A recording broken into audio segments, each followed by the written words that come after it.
দর্শক, ঢাকা বিশ্ববিদ্যালয় থেকে সরাসরি যুক্ত হচ্ছে সহকর্মী রাকিব হাসান। রাকিব, ডাকসু নির্বাচনের শেষ দিনে প্রচারে প্রার্থীদের অবস্থান কেমন দেখতে পাচ্ছেন, আর কি বলছেন সাধারণ শিক্ষার্থীরা, জানাবেন।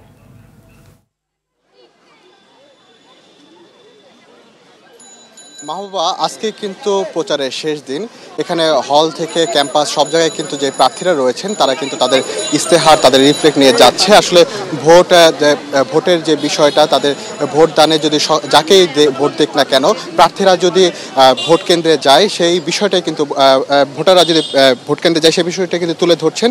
এদিকে জানেন যে কালকে থেকে কিন্তু রাত 8টা থেকে 10 তারিখ ভোর 6টা পর্যন্ত কিন্তু ক্যাম্পাসে সাধারণ যে মানুষ রয়েছে তারা কিন্তু প্রবেশ করতে পারবে না, কেননা যেহেতু নির্বাচনকে সুষ্ঠু করার লক্ষ্যেই কিন্তু নির্বাচন কমিশনের পক্ষ থেকে এই সিদ্ধান্ত নেওয়া হয়েছে। এদিকে কিন্তু ছাত্র দল প্যানেলের থেকে কিন্তু কিছুক্ষণ আগেই তারা শপথ বাক্য পাঠ করেছেন। তারা বলছেন যে আসলে প্রতিটি শিক্ষার্থীর জন্য একটি আনন্দময়, বাসযোগ্য ও নিরাপদ ঢাকা ক্যাম্পাস গড়ে তোলার লক্ষ্যে কিন্তু তারা কাজ করবে। এদিকে যেভাবে বিগত 1.5 দশকে ফ্যাসিবাদী শাসনামলে চূড়ান্ত লড়াই 24শে জুলাই রক্ত ঝরা দিনগুলোতে বন্দুকদের নলের সামনে দাঁড়িয়েছে, সেই বিষয়গুলো যদি পুনরাবৃত্তি না হয় সেই কথাই কিন্তু বলছেন তারা। এদিকে দেখা যাচ্ছে যে নির্বাচনের যেই বুথগুলো রয়েছে তার কিন্তু সংখ্যা বাড়ানো হয়েছে, 710টি থেকে 810টি করা হয়েছে। নির্বাচনে যদি যে ভোটার রয়েছে, জানেন যে প্রায় 40,000-এর মতো কিন্তু ভোটার রয়েছে, তারা যদি নির্বিঘ্নে ভোট দিতে পারে